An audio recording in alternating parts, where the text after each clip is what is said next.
At the Grand Temple of the Aridi Foss Empire, a commander orders a death row prisoner brought forward as a ritual begins. Two silver-clad knights lead a small white-haired girl bound in heavy black chains toward the center of the hall. The captive is identified as a criminal known as the Destroyer Arai. She is revealed to be the 17th princess of the empire, her body battered and bloodied. Narrations explain that she stands accused of conspiring with foreign powers and rebel forces. Her crimes include defying the emperor's authority and plotting to overthrow the very throne she was born to serve. Emperor Kreta II watches with cold satisfaction as a high priest reads the proof of her alleged laws. Princess Arai stands motionless at the center of a massive ritual circle, anchored by chains. The final judgment is delivered, sentencing her to the ultimate punishment. Despite her grim situation, a faint, melancholic smile touches the white-haired girl's lips. She finds solace in the thought that after protecting everyone, death will finally grant her freedom from this miserable existence. A shadow falls over her as a voice notes that she looks eager to die.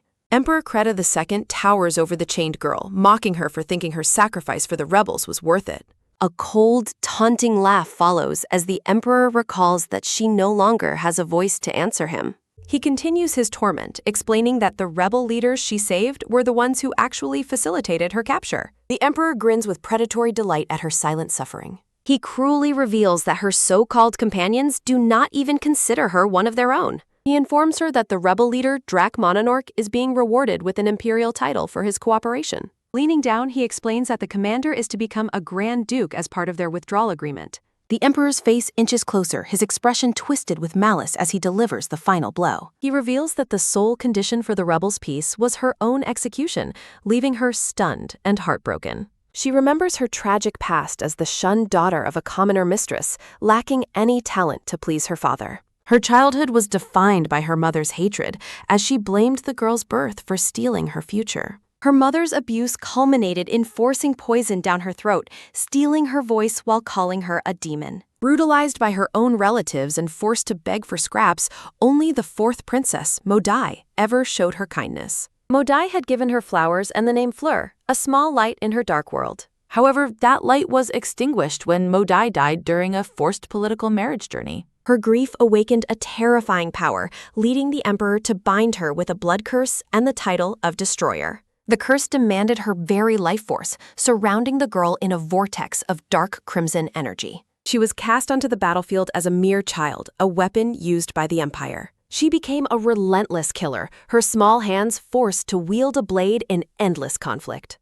She survived countless battles, growing into a formidable warrior who lived on the edge of death.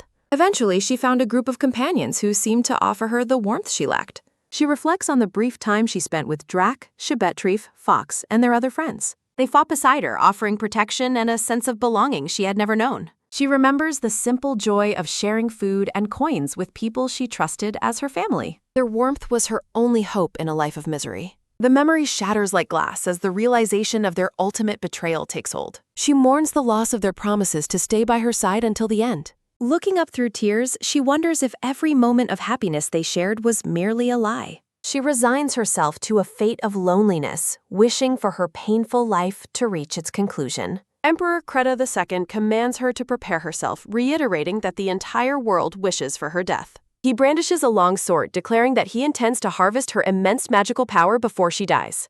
Grabbing her by her hair, he explains that the curse will force her to be reborn into the royal family to be used again. With a cruel smile, he calls her his beloved daughter before a sudden, sharp slash sounding as he drives the blade through her chest. As she collapses onto the ritual circle, he tells her to be reborn quickly so he can break her into a perfect pet. He promises to let her kill again once she is old enough to hold a sword, watching as her blood stains the symbols. The emperor laughs one last time at the irony of the rebels who sold her out. In her fading consciousness, the white-haired girl desperately maintains that she did nothing wrong. As the world dissolves into light, her final thought is a quiet question of why everyone hates her. Fleur laments her life of betrayal and lack of freedom as she fades away. She reflects on her hope that death would finally bring an end to her suffering. A sudden, sharp wah sounding breaks the silence as a new life begins. Voices announce a successful birth and call for immediate preparations to care for the newborn. A maid happily observes that the Grand Duke and Duchess have just been blessed with twins. The green-eyed baby realizes the grim reality of her situation. Memories of her agonizing final moments continue to haunt the newborn's mind. The sensation of her previous death still lingers, feeling as though her throat was freshly slit. The newborn girl rests quietly, trying to process her new, fragile form. Despite her previous pain, she realizes she has been reborn into a new existence. Servants discuss a plan to keep the boy but send the young girl away. A quick tap sounding follows as the baby wonders why she is being carried away in the duck. She assumes she is being sent to the emperor since no one would want a cursed child. A sudden, loud clang sounding as she questions why she was not allowed to stay dead. A low, rhythmic squeak sounding comes from the carriage wheels as the journey continues. The baby is surprised by how quickly they seem to have reached their destination. A quick tap sounding as she realizes the building before her is not the imperial palace. The baby shivers from the chill as the maid enters a dark, uninviting room. A sudden, metallic click sounding marks her abandonment as she realizes the emperor is not here. She initially feels relief at her freedom, but quickly decides that reincarnation was a mistake. A rhythmic tap sounding as she reflects on how much easier death would have been. She gazes into the distance, lost in her thoughts about her uncertain future. The baby notices a different maid returning with a bowl in her hands. She reacts in shock as a burning heat touches her lips. The baby realizes the liquid has a strange taste and fears she is being poisoned. She identifies the scent of imperial perfume and fears this maid is an agent of the emperor. Terror grips her as she believes they want to silence her before taking her to the palace. A sudden, loud bang sounding as a new maid bursts in and demands an explanation. The sight of the newcomer triggers a brief, bittersweet memory of a kind face from her past. The nervous maid tries to explain that she was only trying to feed the shivering baby. The head maid inspects the soup and clarifies it is just poorly prepared herbal broth. A quick tap sounding as she reminds the younger maid that strong scents are inappropriate for infants. The head maid expresses her anger over the freezing, dark conditions of the nursery. She orders the assistant to go back and prepare a fresh, properly temperature-controlled meal. She commands the rest of the staff to immediately begin cleaning the neglected room. The head maid softens her expression as she turns her attention back to the baby. She offers a gentle apology to the infant for her earlier loud outburst. The maid notices the baby's irritated skin and promises to treat it after cleaning the area. She explains that the premature birth of the twins has caused chaos in the Grand Duke's home. The maid informs the baby that she must stay in the secondary residence until things settle down. She introduces herself as the girl's personal attendant and pledges her future service. The maid mentions that her master expects constant updates on the young lady's well-being. The maid assumes the infant cannot comprehend the complex situation unfolding around her. The baby observes that while the maid reminds her of Modai, they are clearly different people. She reflects on her initial shock upon seeing the maid for the first time. For a brief moment, the baby had hoped her only source of kindness had returned. The head maid is startled to see the infant reacting with such clear understanding to her words. The baby worries that she might have revealed too much of her awareness to the attendant. The maid laughs and decides to speak freely, much to the confusion of the suspicious baby. The black-haired maid holds me and said, Molly shares a message from the Grand Duchess, claiming a mere maid couldn't provide such care. The baby reacts with silent confusion. Molly offers a warm, flowery smile. Molly introduces her as Isle Simonstis, explaining the beautiful meaning behind her new name. Everyone wishes for her bright future. Molly encourages Ale to grow up strong and live a life without any worries. Isle ponders the unfamiliar concepts of love. Isle reflects on a past defined by lies and a total lack of warmth. Molly's steady heartbeat provides newfound comfort. Isle cherishes being held so tenderly. Warmth surrounds her like gentle water. The infant sleeps in peaceful light. A moment of quiet, hopeful anticipation. A nostalgic voice calls out to Fleur, urging her not to fear their love. Voices promise rebirth through their purrs. Familiar voices leave Ale feeling nostalgic. Time passes quickly as Ale barras. The infant begins to crawl curiously. Isle spends her time reading ducks. She begins walking in a peaceful life. The story moves to Maston Continent.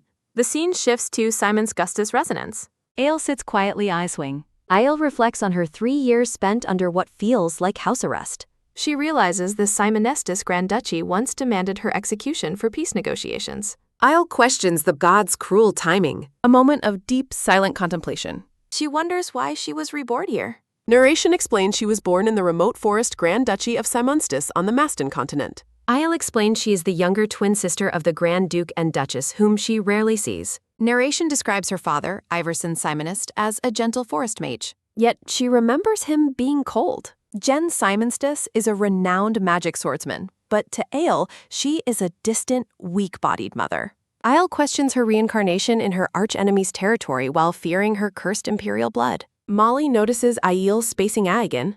One mate suggests staying by her side, but another whispers that the strange child is scary. Rumors circulate that she is sick and unable to speak, leading to her confinement. The staff gossips that she might actually be the Grand Duke's illegitimate daughter. Isle remains silent as rumors about her inability to speak and her confinement continue to spread. Isle finds this isolation far better than her previous life as a hated, condemned princess. Molly scolds the other maids for speaking disrespectfully about someone as high-ranking as Aiel. Molly demands an immediate apology and threatens to dismiss anyone who speaks ill of her master. After ordering the others away, Molly encourages Aiel to stand up for herself and stop holding back. Aiel silently thanks her protector, Molly. Molly tries to ease Aiel's worries. A special occasion is finally announced. Molly excitedly reveals that Aiel's father, Lord Iverson, has finally requested to meet with her. The Grand Duke waits on the sofa. A cheerful energy marks the transition. Aiel is shocked to hear her father is waiting for her in the reception room. Molly reminds Aiel to maintain her etiquette for the meeting with her father and the physician. Fear overwhelms Aiel as she recalls the verbal abuse from her previous life's father. She remembers the Emperor's cruel declarations that she had no allies. The child views her new father as nothing more than a terrifying existence. Molly notices Aiel's sudden distress and asks if she is all right. Captain Traquin announces the arrival of the princess and the head maid. Aiel and Molly proceed into the grand reception room together. The blonde duke and a bearded physician sit waiting for her arrival. The doctor offers a polite greeting to the young lady. Aiel performs a formal bow, struggling to hide her immense nervousness. The duke acknowledges Molly's presence with a calm greeting. He looks down at Aiel and questions if she is truly his daughter. Aiel is struck by his sharp, intelligent eyes and his seemingly unapproachable aura. She realizes with a heavy heart that this man is her father in this second life. Molly confirms that the girl is without question the Duke's legitimate daughter. The maid encourages Aiel to offer a proper bow to her father. Aiel tries to steady her breathing and simply complete the greeting. A sudden wave of intense trembling takes hold of the small child. Her father leans in and asks if she only intends to offer him a simple greeting. Memories of being called disgusting and filthy begin to cloud Aiel's vision. She recalls the past emperor demanding to know who taught her to bow so poorly. A haunting voice from her past reminds her that winning a war brings no special treatment. She remembers being forced to kneel as her body was deemed worthless by the emperor. The vision shows her soldiers being forced into submission alongside her. A dark, lingering threat hangs in the air of her memories. The memory of her mother being used as a threat to silence her remains vivid. Horrible memories continue to flood back as Aiel stands frozen in the present. Molly asks what is wrong, noticing the child has stopped moving entirely. Aiel desperately tries to leave, fearing she will bring ruin to those around her. She senses her father's anger and fears the worst as he reaches for her. Bracing for impact, she believes she is about to be hit just like in her past. To her complete shock, her father picks her up with gentle care instead of striking her. Aiel is left bewildered, wondering what he could possibly be planning. He pulls her close, letting her lean against his chest. The Duke looks at her with an expression filled with unexpected softness. He admits that he never meant to cause her so much fear. Stunned, Aiel stares into his green eyes as her heart begins to race. She wonders why this man is making such a sorrowful face for her. She questions if a simple apology is truly all it takes to break her fear. Her father smiles kindly and promises that he will not force her to do anything. Aiel feels as though he is reading her mind as he responds to her unspoken doubts. He asks if it's so wrong to be kind, confirming her suspicions that he can read her thoughts. She reflects on the fact that she couldn't speak her heart even if she knew he was lying. The Duke tenderly cradles her face, looking at her with genuine affection. Molly watches the interaction with a look of deep relief and warmth. The physician remains silent, observing the tender moment between father and daughter. He tells her that her current state does not mean her life is over. He holds Aiel securely as the world around them seems to brighten with hope. Aiel realizes he is being sincere and begins to wonder if her future might change. The Duke remains in silent contemplation. The Duke mentions that while sitting is safer, he has something else in mind. He explains that the world is full of wonders and notes it is her first time out. The blonde man promises to protect her no matter what. Aiel realizes her father has read her mind again. The small child begins a hesitant response. A sudden, quick rattle sounds as the carriage moves along. The carriage travels through the town toward an unknown fate. The Duke watches his daughter with a serious expression. Aiel reflects on the image of her white-haired mother. A masked knight presents a box to the white-haired woman. Scenes of a past life's violent end flash by. Tears well up as a blade strikes. The Duke looks down with deep sadness. He mentions there is something important he wants to discuss. Isle glares intensely, catching the Duke off guard. The Duke is confused as they stop at a toy shop. He asks if there is something she would like to have. Isle thinks about her lack of desires while remembering a specific toy. Memories of being called a demon and abused flood back. She decides she wants nothing at all. The carriage comes to a halt with a loud, sharp screech. The Duke picks her up and asks if she will join him. He carries her while emphasizing his role as her father. A clear tinkle sounds as they enter the shop. The shopkeeper offers his best assistance to the Duke. Isle spots a teddy bear and notes its beauty. They admire the shop's incredible selection together. Isle reflects on how expensive everything looks. She worries that staring too much will make her seem bolder. Her father asks her which toy she thinks is best. He suggests buying presents for her mother and brother as well. Isle is frustrated because she knows nothing of their tastes.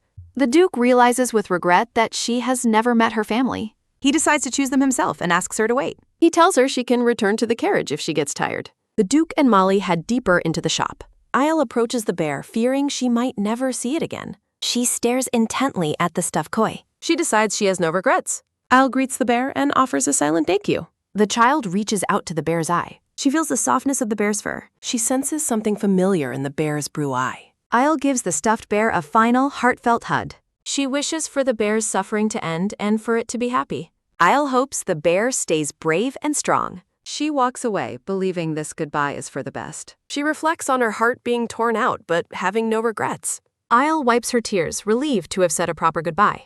A sudden, quick rattle sounds as the carriage moves along. The shopkeepers promise to deliver the items to the residents immediately. Back in the carriage, Isle hides her face and cries as she hears someone approaching. She is startled when a gift is suddenly presented to her. A large, elegant gold bow adorns the top of the box.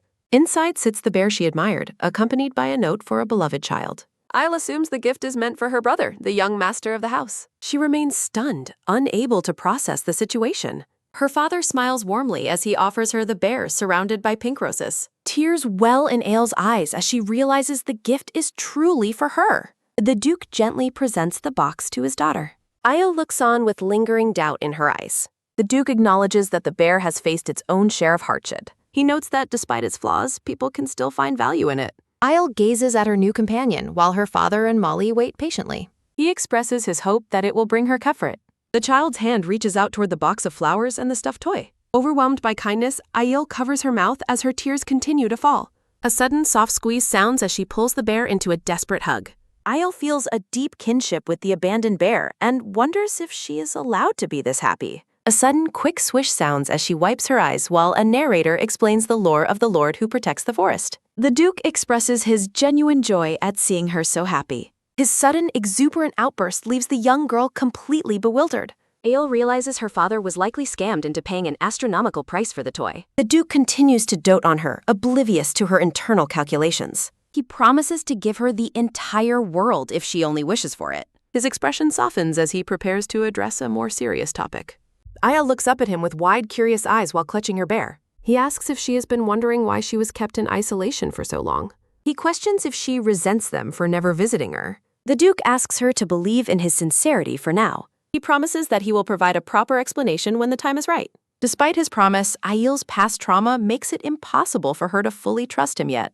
She decides she will try to believe in a father's love, just this once. Isle hugs her new friend, resolving to face the future with the feelings of a loved child. She discovers he bought a second, more expensive bear and judges his poor financial decisions. The Duke laughs merrily, seemingly cured of all his earlier worries. He explains the circumstances of the purchase and the other toys he acquired. The scene shifts to the shop where the merchant attempted to exploit him. A box is filled with various discarded and broken toys. He reveals that the shopkeeper tried to jack up the prices due to his obvious affection. Molly recalls stepping in to give the clerk a stern lecture on law and morality. Isle sighs, finding the complexities of the adult world to be utterly chaotic. As the carriage travels home, the Duke playfully asks her to keep the gift a secret from her brother. News of the Duke's return sparks a frantic energy within the castle walls. A knight confirms the message that the Duke and Princess will arrive shortly. Lady Jen Simonstus is overjoyed at the prospect of finally meeting her daughter. A sudden, sharp cough sounds as her excitement turns to pain.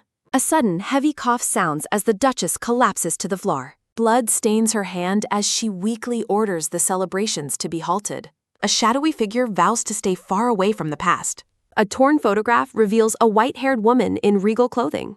A sudden, quick rattle sounds as the carriage travels through the mountains while a narrator continues. Stuffed toys and gifts intended for a rabbit meeting its friends fill the carriage. The blonde duke finishes reading and asks Aiel if she chose the book because she likes stories. Clutching her teddy bear, Aiel bluntly denies his suggestions. She privately reflects that while the story was pretty, it was far too childish for her taste. Aiel explains that she only chose the book to appease her father's persistence, noting that her past life was spent solely on the battlefield. Seeing how happy he looks, she decides she doesn't want to disappoint him with her lack of interest. Aiel is surprised that her father insisted on reading the book aloud to her when she originally intended to read it alone. She admits to herself that his voice is comforting and filled with love. A hazy memory of a blonde woman reading to a white-haired child in a sunny forest resurfaces. Cherishing this beautiful memory, Aiel finds she cannot bring herself to reject her father's kindness. A green-haired knight informs the Duke they are arriving at the estate, and the Duke promises to finish the story later.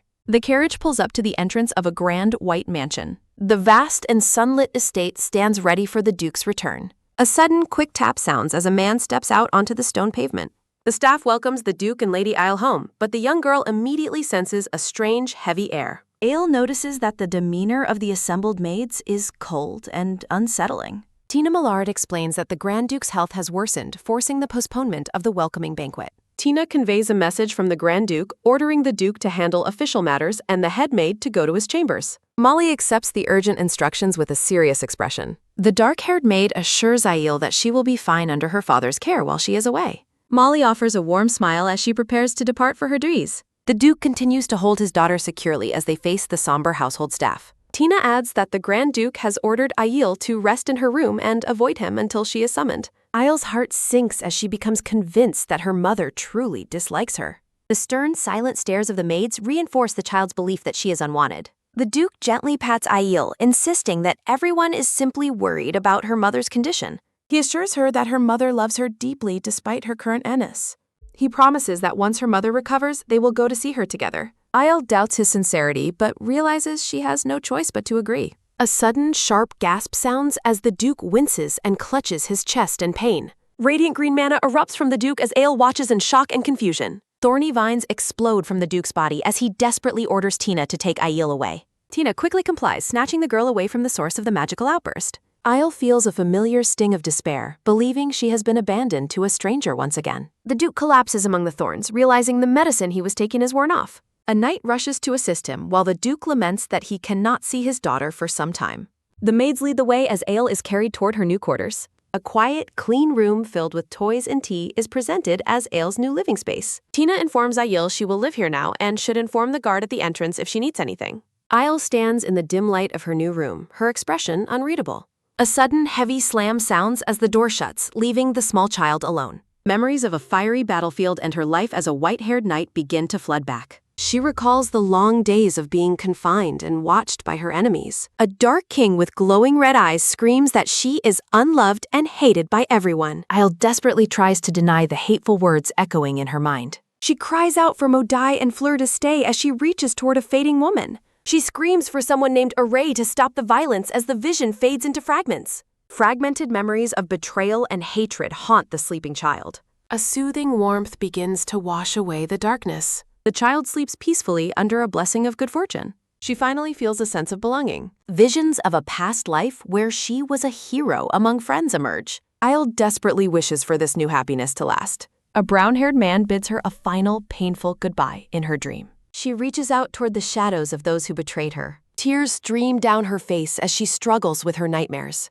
The child's heart cries out against being left alone once more. A radiant, pink-haired figure watches over the sleeping girl amidst swirling music notes and sacred promises of starlight and dreams. Soft morning light filters through the window of her new room. Aiel wakes up slowly, her eyes reflecting a deep, lingering sadness. She sits up, confused by a nostalgic melody that echoed in her sleep.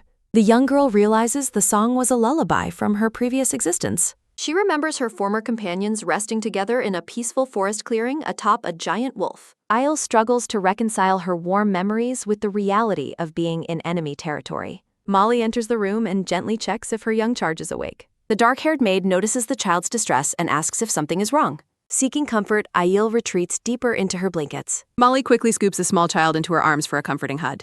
Stunned by the affection, Isle marvels at the fact that someone returned for her. Molly apologizes for her absence and promises she will never abandon the girl. Held securely, Aiel begins to feel truly safe for the first time. The young girl watches as another long-haired woman departs the room. A sense of unease lingers as the household staff goes about their business. Molly looks back with a protective and determined expression. The maid shows Aiel an adorable new outfit provided by the Grand Duke. Molly offers to spend the day together and suggests taking a walk in the garden. Aiel bypasses the suggestion, heading straight for a large, ornate book on the table. Molly questions if the girl intends to spend her whole day reading again. She encourages the child to explore the mansion and its surroundings instead. Aiel hesitates, noticing the cold and unwelcoming stares of the other maids nearby. She admits her fear of being judged and hated by the people of the estate. A dark memory of past abuse at the hands of soldiers and guards surfaces. Molly gently presses her, asking if she truly wishes to stay inside. The child's eyes remain downcast, weighed down by her deep-seated insecurities. To entice her, Molly mentions a beautiful field of chamomile she was planning to visit. The prospect of seeing her favorite flowers immediately sparks joy in Aiel's eyes. Molly smiles, happy to have found a way to cheer her up. As they walk, Aiel becomes suspicious when the promised field doesn't appear immediately. She wonders if she is being tricked, her trust still fragile. Molly explains it's a long journey just as they encounter several stern-looking maids. A sudden, quick swish sounds as Molly shields the girl from the uncomfortable gazes of the staff. Molly dismisses the other maids with a polite but authoritative command. Aiel realizes that Molly's presence has the power to dispel the heavy atmosphere. To save time, Molly offers a shortcut and activates a glowing magical circle beneath them. Aiel is reminded that her kind caretaker is also a skilled magic user. They arrive at a breathtaking expanse of white chamomile flowers under a clear sky. Molly carries her young charge into the heart of the sunlit field. Stepping into the vibrant field, the blonde girl is awestruck by the endless white blooms. Aiel reflects on the breathtaking scenery and the strangely nostalgic scent of the flowers. A blurry vision of a blonde woman and a white-haired child surfaces, reminding Aiel of someone named Modai. She recalls a past where her former companions, including a brown-haired man,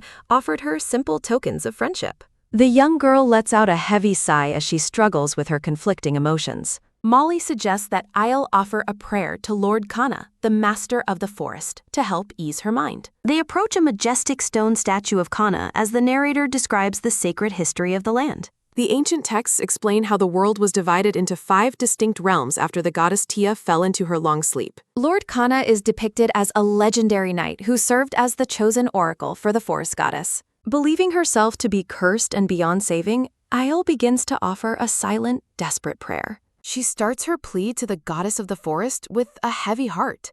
Aiel selflessly wishes for her father, who has shown her such deep love, to find his own true happiness. She further prays for her mother's swift recovery, hoping the woman's strength returns soon. The child's heart aches with the hope that her presence will never be a source of unhappiness for anyone. She concludes by wishing for joy to find all those who love her parents, as tears well in her eyes. A warm hand suddenly rests on Aiel's head as a familiar voice says the goddess has heard her. The blonde duke smiles gently, promising to ensure that every single one of her wishes is granted. He assures the stunned girl that she is deeply loved by everyone within the forest. Aiel wonders if the goddess truly listened, or if these words are merely empty comfort.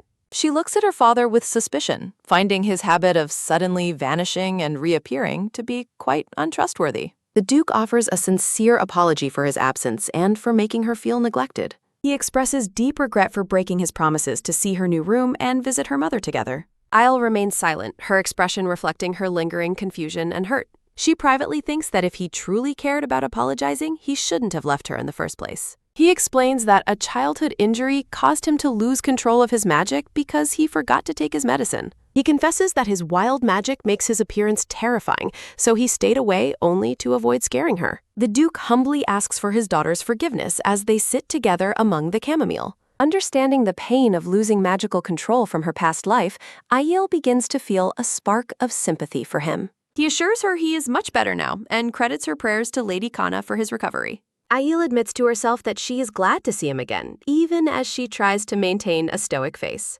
The Duke continues to pat her head affectionately, his eyes filled with warmth. He informs her that Molly has prepared a special tea service in a nearby cabin for them to enjoy. With a hopeful look, he invites Aiel to join him for the refreshments. A sudden, quick patter sounds as the young girl turns and rushes toward the promised tea. Aiel walks beside her father, her steps lighter than they were just moments ago. The vast expanse of the sun-drenched estate provides a peaceful backdrop for their walk. Molly greets the pair, announcing that everything is ready for their private garden tea party. The Duke encourages Isle to choose any activity she likes, listing options from chess to drawing. Overwhelmed by the many possibilities, the child finds herself unable to make a decision. To help her choose, the Duke playfully suggests asking the forest god for guidance through flower divination. A sudden, sharp crackle sounds as radiant green mana erupts from a single flower. Isle is shocked when he interprets the magic as a sign that she should spend her time reading books. He promises that if they have time afterward, he will personally take her to the Grand Ducal Library. A sudden, loud clap sounds as the Duke gathers the attention of the surrounding staff to start a doll tea party. Isle is startled to see that the maids and guards who seemed so cold yesterday are now smiling warmly. She watches the gathering crowd with wide, inquisitive eyes, wondering what they are planning. The Duke explains that the staff worked hard to create a special welcome party just for her. A puppet theater is set up, and the story begins with a narrator speaking of a time long, long ago. The play tells the tale of a rabbit princess and her friends being threatened by a wicked demon king. A sudden, heavy swish sounds as the rabbit princess is swallowed by darkness while fighting to protect her companions. Narrator mentions the demon king cursed the rabbit princess to make her his slave, lying that her friends betrayed her and she'd never be saved, though the princess stayed strong despite the darkness. Clinging to her teddy bear, Ayel thinks the story is so tragic it makes it difficult to breathe. The narrator explains the rabbit princess planted seeds of bravery in her companions' hearts, causing the three of them to resolve to fight for her. The staff acts out the story as the narrator says the three sought to strengthen their bodies and ask the legendary bear knight in the mountains for the courage and strength to save the princess. Molly holds up a toy cat and encourages Ayel to join in, but the young girl wonders what she is even supposed to do. The blonde Duke steps in, holding Ale and declaring that the friends of the forest have his resolve, and he shall grant them all of his power. The teddy bear's eyes glow as the Duke commands the companions to carry his strength and wishes to go save the princess. Raising their toys high, the group shouts their resolve to go save the princess. Isle stares with wide, sparkling green eyes at the sudden enthusiasm around her. The narrator concludes that the three companions successfully defeated the Demon King and rescued the rabbit princess from the darkness. The Demon King puppet concedes to their superior power, and the narrator notes that the group lived happily together with the rabbit princess from then on. The Duke asks if she liked the story, while Aiel wonders if this is all a dream, remembering how the staff seemed to hate her just yesterday. She notes that the Duke feels like a completely different person compared to her first impressions. Cradling her bear, Ale reflects on how the current atmosphere feels unexpectedly warm and welcoming. The Duke explains he spent a long time preparing her welcome and apologizes for failing to give her proper attention yesterday because his mother was unwell. He introduces Tina, the head maid who has served the household since his grandfather's time and has known his mother since she was young. Tina explains she prepared everything for Aiel's return, but says she only followed the Duke's orders to separate her from him during his magical attack to avoid frightening her. The blonde child looks up thoughtfully while holding her stuffed bear. Tina continues by stating the Duke and Molly described Ale as delicate and kind-hearted, so she wants to clarify that the staff loves her and would never dislike her. The entire group of maids and guards bows deeply, begging the young girl to believe in their sincerity. Overwhelmed, Aiel thanks them and says she understands. She privately admits that even though she understands, trusting people still feels very frightening. The Duke stands tall behind his daughter, watching over her. Molly offers a friendly smile to the Duke as the tension from the previous day dissipates. A sudden, sharp swish sounds as the Duke lifts Ale into the air and suggests they all go fishing.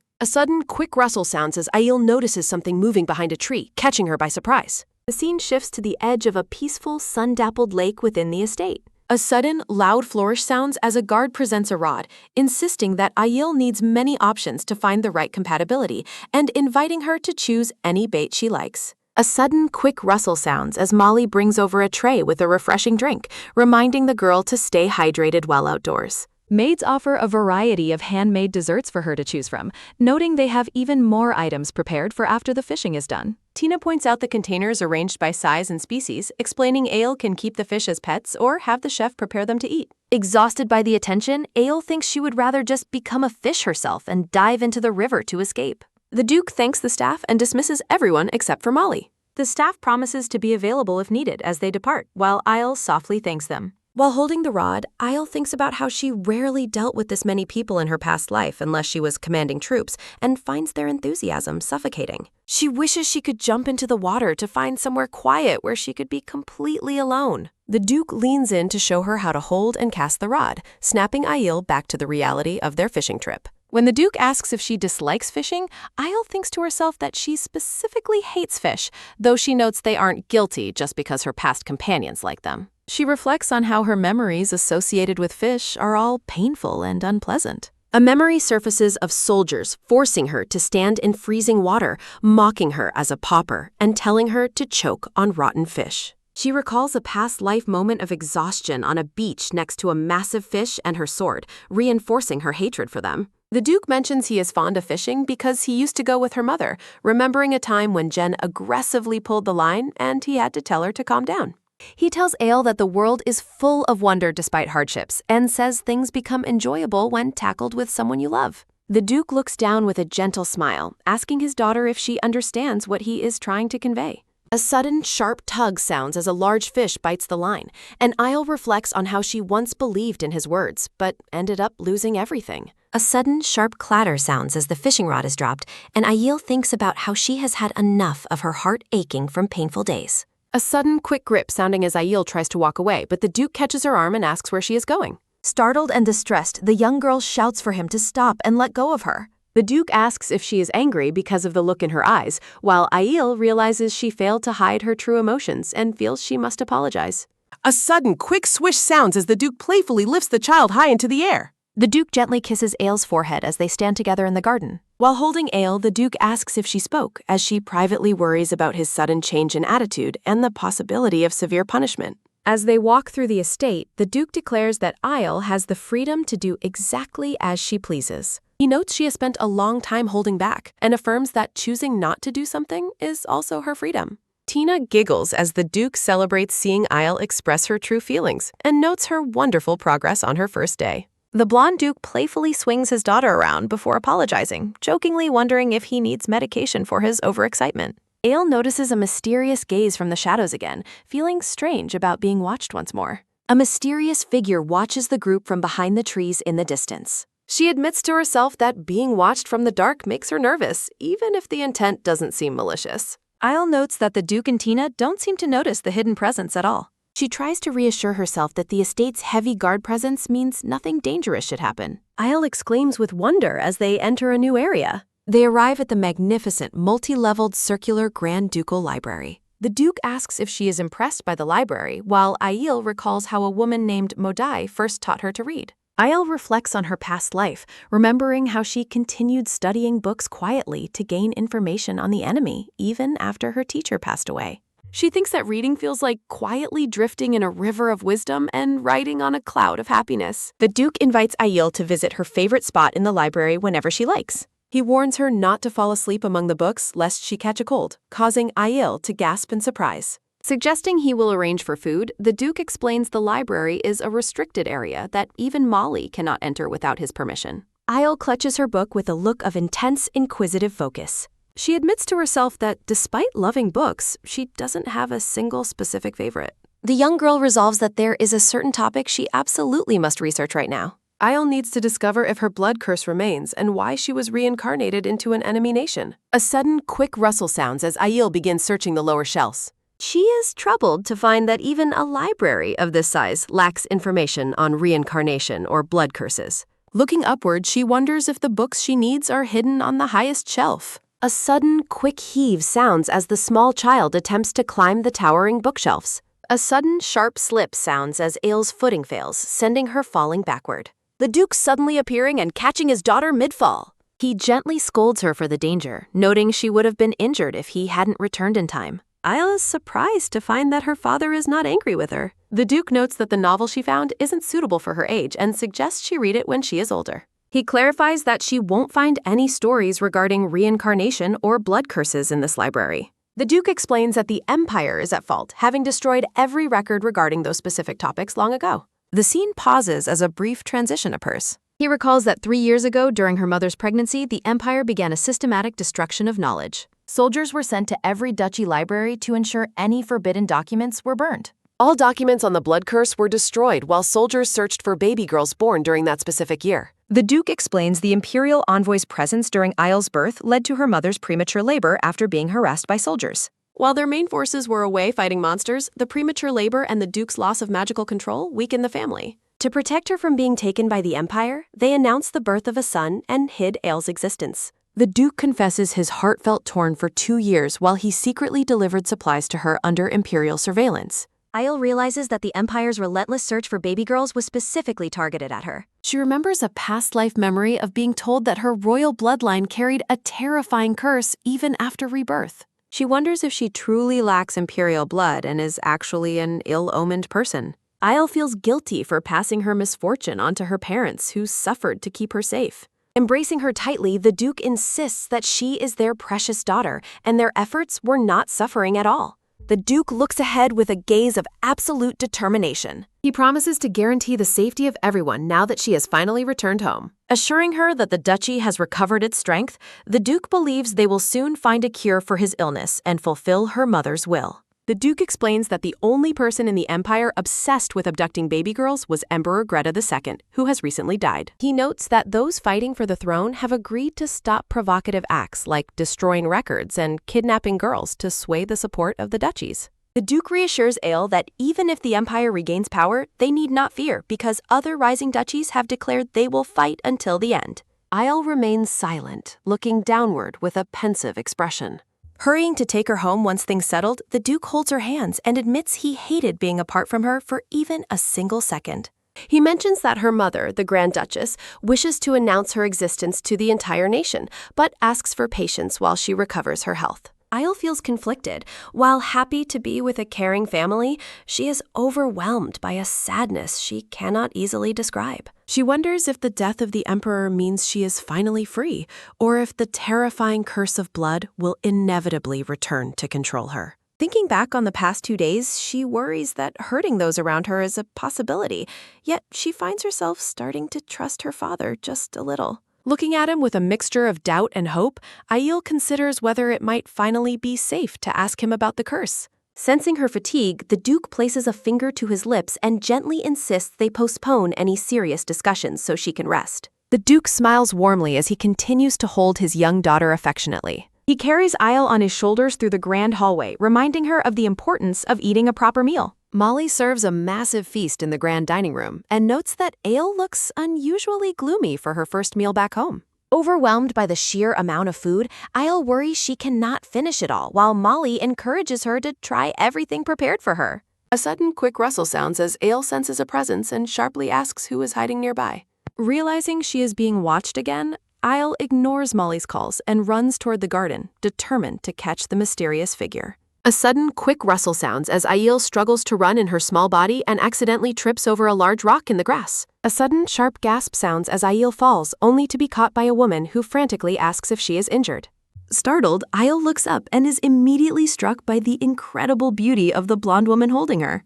Stunned by the encounter, the young girl wonderingly asks herself who this mysterious woman could be. The two stare at one another in a moment of heavy, expectant silence amidst the sunlit greenery of the garden. Molly catches up to them, breathlessly scolding Aile for running so fast and worrying that something terrible might have happened. Isle is baffled to find that the beautiful woman has completely vanished into the trees in the blink of an eye. Deciding the watcher was not a bad person, Isle allows Molly to lead her back inside to finish her dinner. Hidden behind a tree, the blonde woman watches them walk away, weeping with relief that the child has finally returned home safely.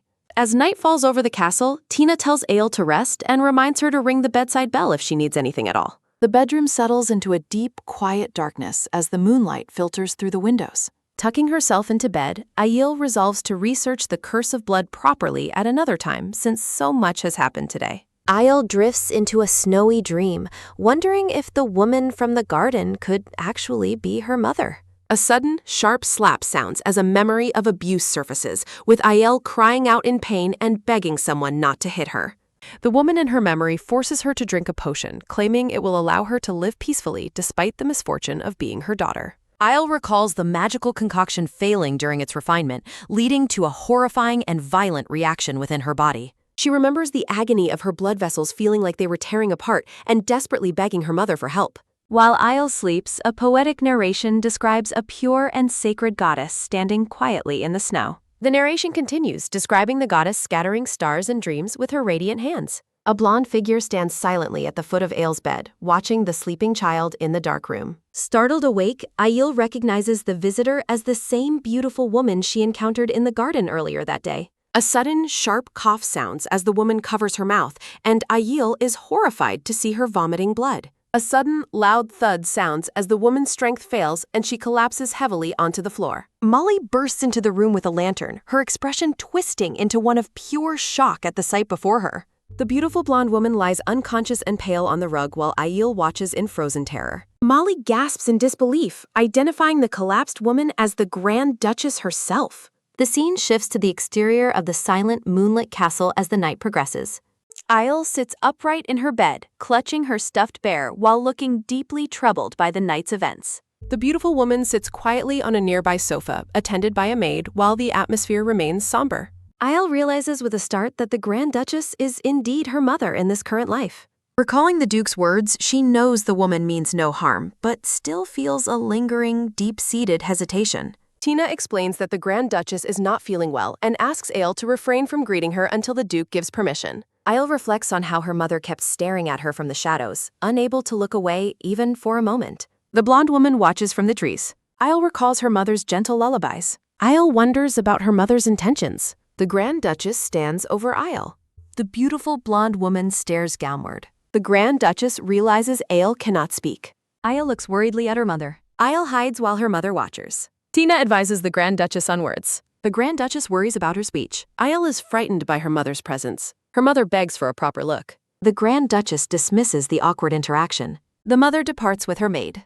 A sudden, loud thud sounds as Molly urges Aile to come out and insists the Grand Duchess means no harm, but Aile refuses to believe her while recalling the terrifying image of her past life's mother. Aile recalls the past mother who brought nothing but despair as she is held by Molly in the present, shivering with fear. While walking away, the Grand Duchess asks Tina if she said something wrong and explains she only wanted to comfort Aile after a bad dream. She's pained to have frightened Aile. A sudden, sharp gasp sounds as the Grand Duchess collapses while Tina rushes to support her. The blonde woman laments her own failure. Tina asks what is wrong as the Grand Duchess clutches her chest in the moonlit hallway. Attributing her fall to a sprained ankle, the Grand Duchess agrees to walk slowly as Tina assists there. Delicate flowers signal a quiet scene transition. Tina tends to the mother's injured ankle. The Duke bursts into the room, having heard from Molly that Jen fell while trying to see Aile. Molly teases that a mother injuring herself just to see her daughter's face would make for a massive news headline. Blushing, the Grand Duchess tells Molly not to tease her over a simple sprain. The Duke and maids find amusement in the Grand Duchess's secret visit to her daughter's room. She tells them all to stop offing. She is exasperated that even Tina joins in. A sudden, sharp cough sounds as the Grand Duchess falls ill, and the Duke looks on with concern. Molly scolds the Grand Duchess for ignoring the doctor's orders and wandering around despite her poor health. Telling her she is causing anxiety for everyone, Molly urges the Grand Duchess to try seeing things from Aile's perspective. Molly admits she also loves the young lady and acknowledges that the Grand Duchess has been forced to hold back her feelings for a long time. Looking back, Molly recalls how Aile stood out from other children, appearing far too mature and selfless for her age. The blonde child stares with emerald eyes. Molly acknowledges the depth of her worry. Warning that harsh words might cause Aile to withdraw, Molly accepts the Grand Duchess's apology. The Grand Duchess weeps with deep regret. She wonders how she should handle things. The blonde woman continues to cry quietly. A sudden, sharp cough sounds as the Duke laments that he, the greatest magic swordsman, is now too weak to protect Aile. Despising herself, the Grand Duchess weeps into her hands and worries she is too unsightly to show herself to the daughter she loves. The Duke pulls his wife into a comforting embrace, reassuring her that it is okay to let her tears out. Molly offers a drink and encourages the Grand Duchess to prioritize her recovery. Jen agrees that the maid is right.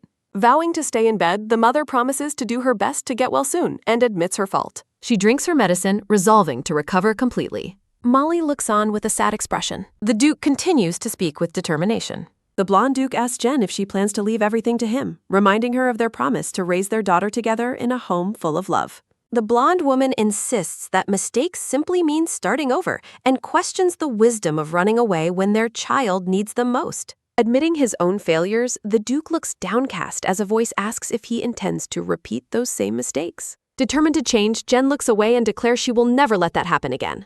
Sitting somberly in the bedroom, the Duke laments that he has already hurt the child and fears she will never accept him. He holds Jen's hand gently, reassuring her that he will find a way to comfort their daughter the following day. He encourages her to rest and leave the remaining worries for another time. A sudden, sharp thud sounds as the couple sits together, with the Duke expressing hope that staying by her side will eventually make everything right. Molly and Tina clasp their hands in prayer to the forest god, Lord Canna, hoping for a swift improvement in the family's situation. A recruitment notice features a red-haired fox girl and details for joining a scanlation team. The next morning, the Duke enters the room with a cheerful greeting, carrying a vibrant bouquet of pink and purple flowers for Ailil. Isle remains hidden under a pile of blankets, leaving only her small stuffed bear visible on the pillow. Tina suggests to the Duke that the young lady's behavior might be a reaction to the unsettling events of the previous night.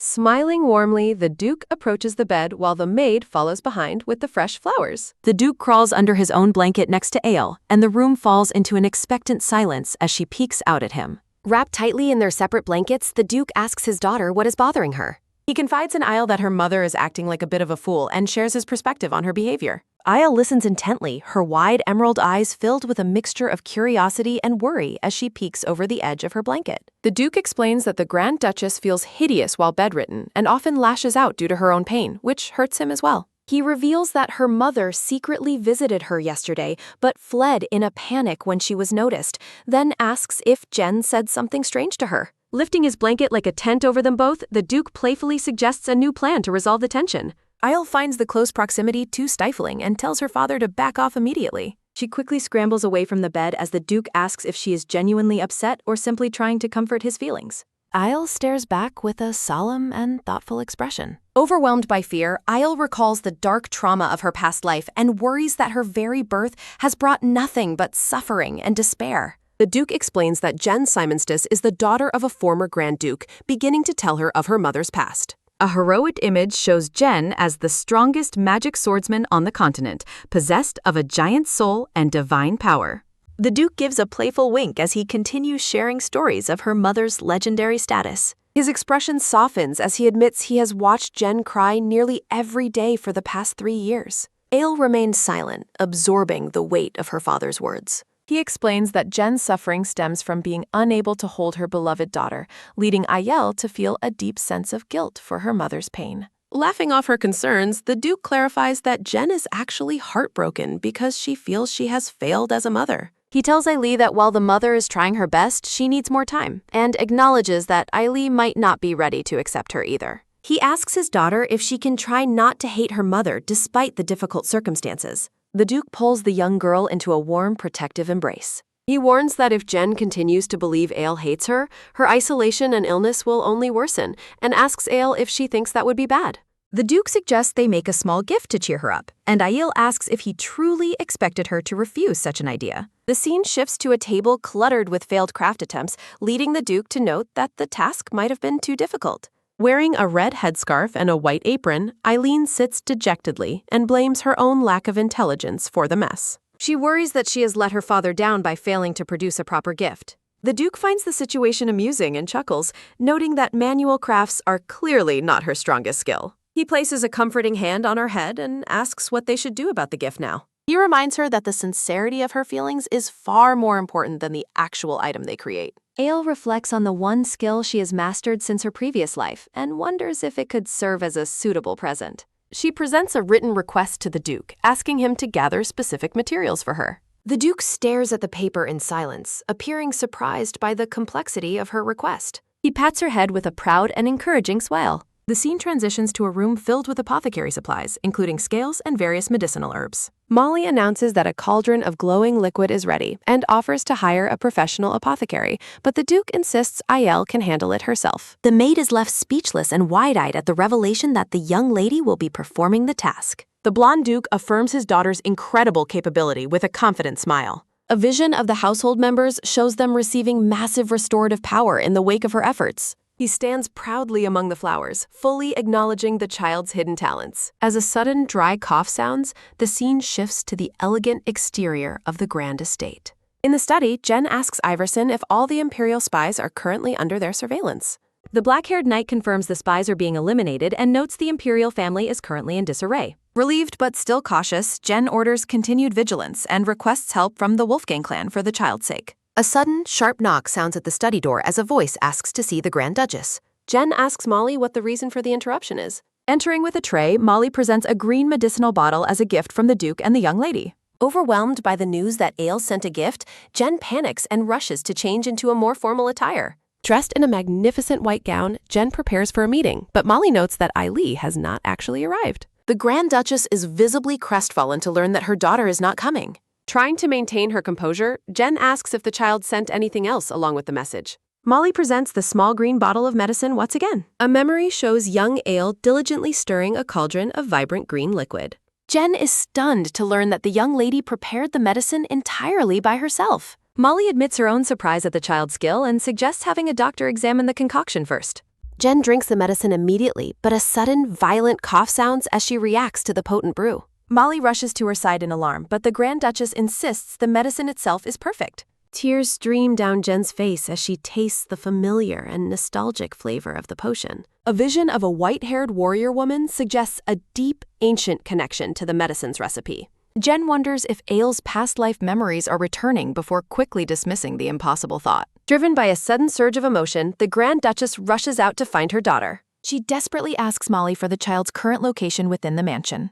The scene shifts to the Duke and Isle sitting quietly by a large window. From a distance in the hallway, Jen and Molly observe the peaceful pair. The Grand Duchess is overcome with emotion at the sight of her family. Isle remains focused on the book in front of her, unaware of her mother's presence. As a sudden soft cough sounds, Molly reminds Jen that the doctor advised against excessive movement. Vowing to be by her daughter's side, Jen declares she will never repeat the mistakes of the past. She instructs Molly to call for the best doctor and prepare a grand welcome party for the entire mansion. A look of genuine hope and determination finally returns to the mother's eyes. Jen walks away with renewed purpose as Molly follows close behind. The focus shifts to the ornate, leather-bound book the pair was reading. Sitting together in the sunlit room, the Duke tells Isle that their book is a truly interesting read. He shares a cheerful wink and a warm moment with his daughter. Molly enters the room to offer her greetings to the Duke and the young lady. Isle immediately runs to the maid and gives her a tight, affectionate hug. Molly greets her warmly while the Duke jokingly expresses his jealousy over their close bond. The maid begins to report on the delivery of the gift they sent to the Grand Duchess. She explains how Jen reacted when she learned Aiel had brewed the medicine herself. Molly joyfully confirms that the Grand Duchess liked the gift very much. Isle peeks out with wide emerald eyes from behind the maid's skirt. The Duke watches his daughter with a gaze full of pride and affection. Molly explains that the Grand Duchess wishes to make amends for the trouble her poor health caused. Inviting them to a welcome party, Molly asks them to attend, though the Duke asks if Jen's health has truly improved enough. The maid clarifies that the celebration was only delayed due to the mother's condition.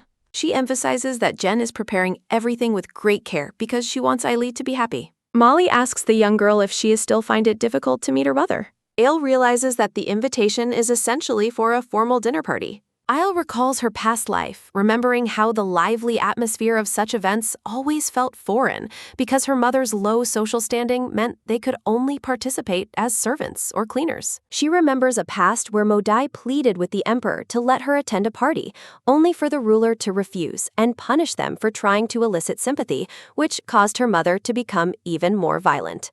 A sharp crash sounds as her past-life mother screams that everything is Aile's fault and demands she disappear. Isle reflects on how she used to believe she was the root of all evil until her mother and Modai died, leaving her alone until her military achievements finally earned her a seat at the imperial banquet. She remembers the grand hall where nobles toasted the emperor's wisdom and his numerous military victories. Despite her status, Isle clearly realized back then that she was still looked down upon and felt she never truly belonged in such a place. In the present, the blonde Duke tells his daughter that she has the freedom to avoid doing things she doesn't want to do, acknowledging how much she has endured. Isle wonders if she should finally use that freedom and admits she does not want to go to the dinner party. The Duke tells Isle he respects her feelings and that staying home is an option, though he adds that her mother is putting a massive amount of effort into the preparations. Isle looks down dejectedly, feeling as though everyone around her is ultimately a liar.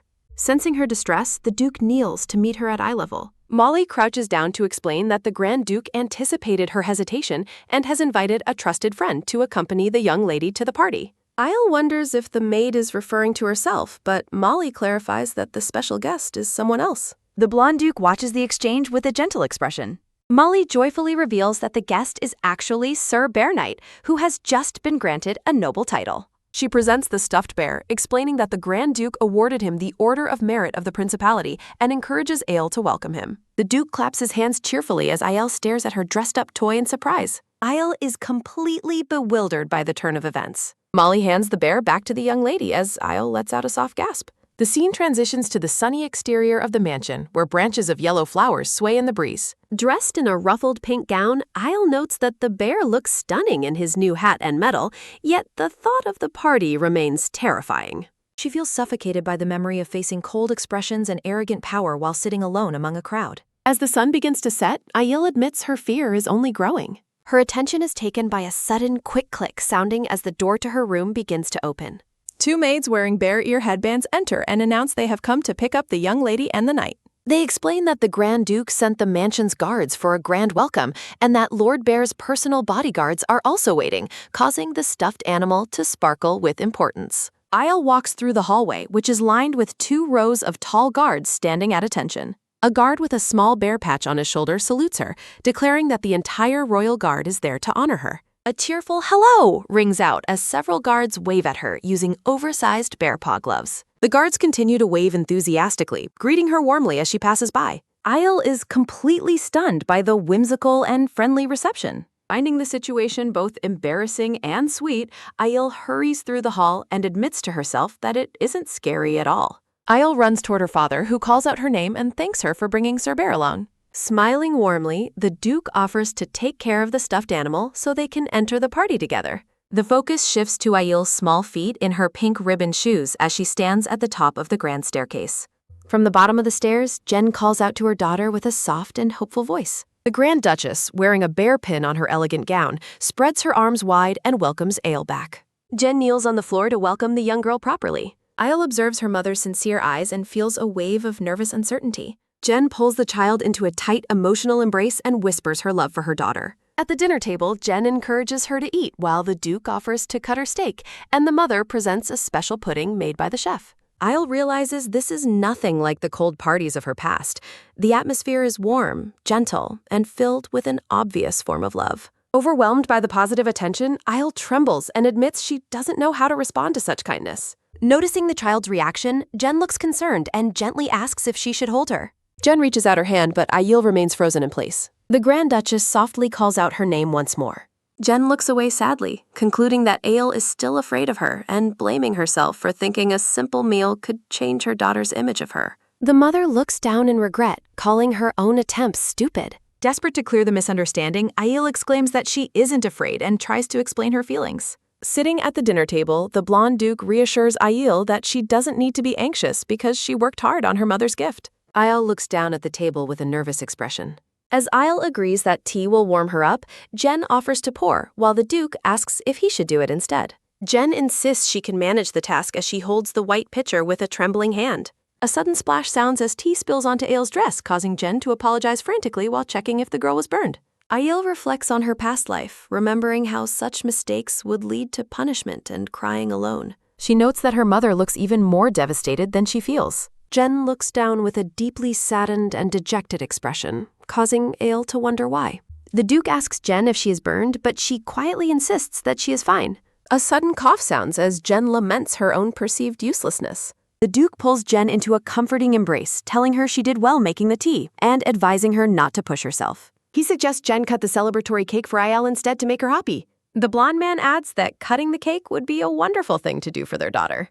Jen looks up with a renewed sense of determination and agrees to the task. The family stands together in the grand, sunlit dining out. Ael is wide-eyed with amazement as maids present a massive, multi-tiered strawberry cake decorated with flowers and a small bear. The Duke explains that Jen personally designed the cake and chose the ingredients from hundreds of options just for Ael. Maids in bear hoods prepare to celebrate as a sudden, loud pop sounds. Confetti rains down as the staff and parents officially welcome Lady Elhim. Jen gently guides her daughter to take a piece of the cake slowly. Ail's hands tremble as she holds the small plate, clearly overwhelmed by the positive attention. A sudden crash sounds as the plate slips and the cake falls to the floor. A close-up of Ail's eye shows a tear forming as she reacts to the accident. Jen turns away, her face hidden as she struggles with her emotions. The Grand Duchess collapses to the floor in a fit of coughing while the Duke and maids rush to her side. Crying bitterly, Jen calls herself a terrible mother who can't even serve cake, while Ail looks on with a sad expression. Jen pleads with Iverson to let her return to her room to avoid embarrassing herself further,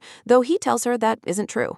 Ail fears she only brings unhappiness to everyone, despite her deep desire for a loving maternal bond. She recalls images of her bloodied past self, wondering if she will always be destined for loneliness and hatred. Ail realizes her mother shares a similar sorrow and that she is actually the reason for it. A warm, sad feeling wells up inside Ail, and she wonders how she can comfort her mother. Thinking of the Duke's support, Ail hesitates before a maid encourages her to step forward. Looking at the ruined cake on the floor, Ail reflects on the true family bond she is starting to recognize. A soft rustle sounds as Ail reaches out and grabs the hem of her mother's gown. Jen looks back at her daughter with an expression of pure shock. Ail explains she is still learning how to handle family affection while holding out a new plate of cake. She tells her mother that she is incredibly grateful and doesn't hold any resentment toward anyone. Ail urges Jen not to cry and offers her the cake, leaving her mother moved to tears. Jen expresses her heartfelt thanks as the Duke places a supportive hand on her shoulder.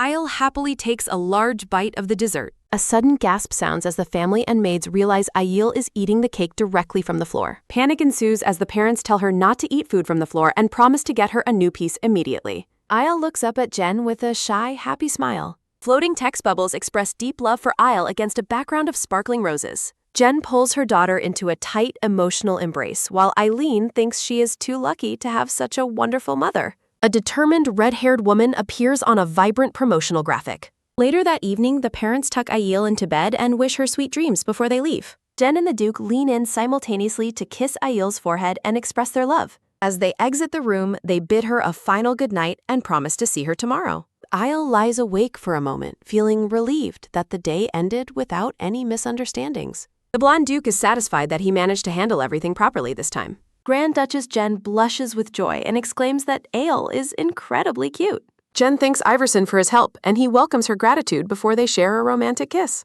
The blonde Duke promises to make them both happy, while Jen affirms her eternal belief in him. Iverson notes that Jen will soon remember their sealed memories as time continues to run out. The Duke mentions a final troublesome matter to resolve, causing Jen to worry about their uncontrollable eldest son. The parents walk together, deciding to rest and hoping the forest god will help them deal with the distance of Ail's room. Ail sits on a flower-covered swing while a dark-haired maid stands behind her in a misty garden. The maid asks the young lady if she is certain she doesn't want to reconsider her decision. Molly asks why she refused to move rooms while Ail ponders her answer. Ail admits to herself that she is simply unsure how to interact with her family. She acknowledges that she can feel their affection, but a deep sense of hesitation remains. Sitting alone on the swing, Ail wonders how she is supposed to respond to them while acting as a child. Molly encourages the young lady not to be sad, promising that things will become more fun soon and suggesting they read a book. The maid mentions that a top doctor is coming to examine her so they can address the things Ailey cannot speak about. Molly observes the garden and notes that the expected visitors are running mate. Ail senses their arrival but feels as though they are being pursued by something dangerous. A sudden, quick swoosh sounding as Molly points toward the sky, noticing strange black dots following the arriving carriage. A sudden, sharp bang sounding as a dark silhouette of a winged creature streaks across the sky. Ail hops off the swing and runs toward the garden, realizing what the black dots truly are. Massive dragons descend from the sky, breathing pillars of fire across the landscape. A sudden, loud boom sounding as the dragons attack the carriage, engulfing it in a massive explosion of flames. A frantic cry for help rings out as Molly tells the young lady to stay put while she goes to assist.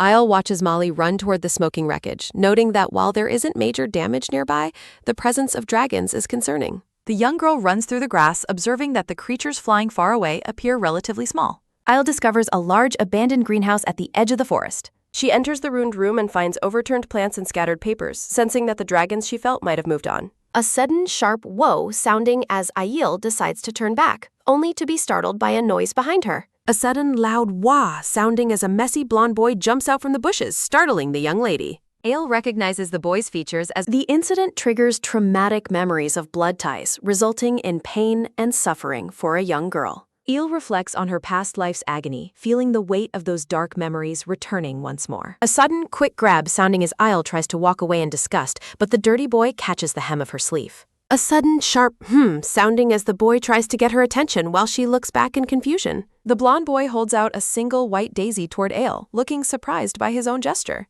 A close-up reveals the simple white flower he is trying to gift her. Isle wonders if the boy is actually trying to offer her the flower as a peace offering. The boy presents the daisy bashfully while Isle watches him with a wary expression.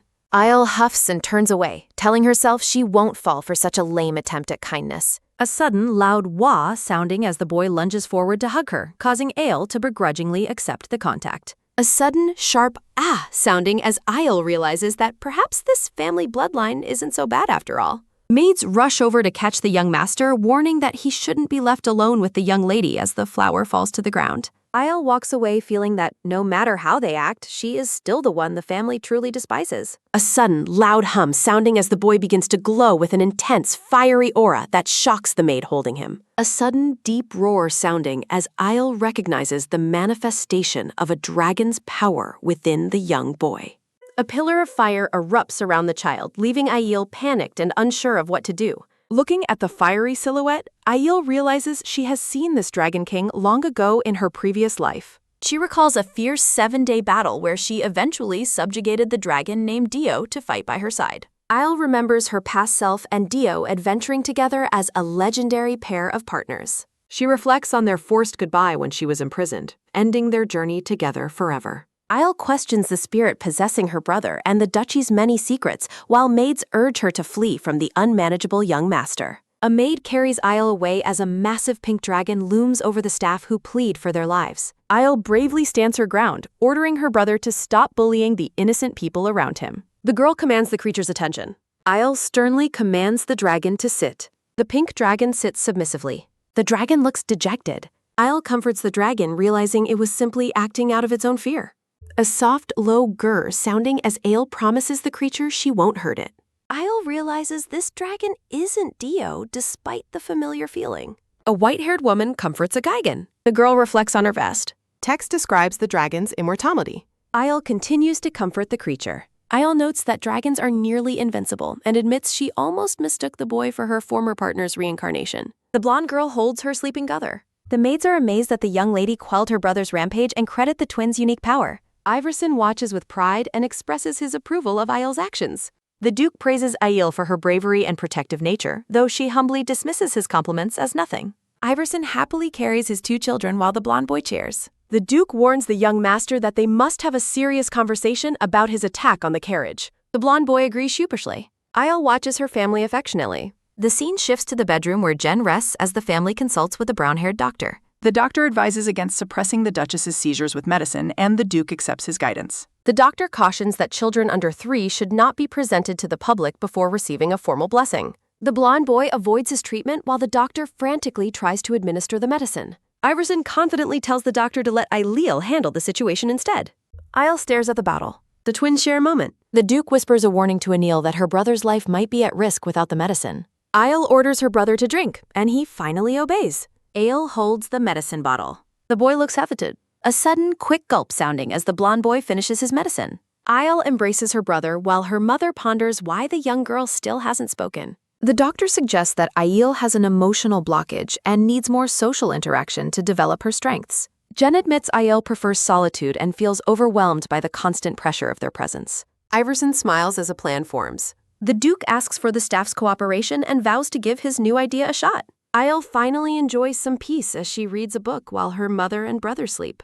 Isle feels like a normal child in this house and wishes she could stay inside forever. The Duke's voice startles her. Iverson urgently tells Isle that a major incident has occurred and she is needed immediately. Isle realizes her quiet days are over. Isle resolves to face her destiny and fight for her family despite her small stature. The Duke acknowledges her resolve and tells Ailey it is time to fulfill her duty for her family. A festival invitation appears for the bookie. Iverson makes a grand gesture. Isle sighs at her father's phronimonics.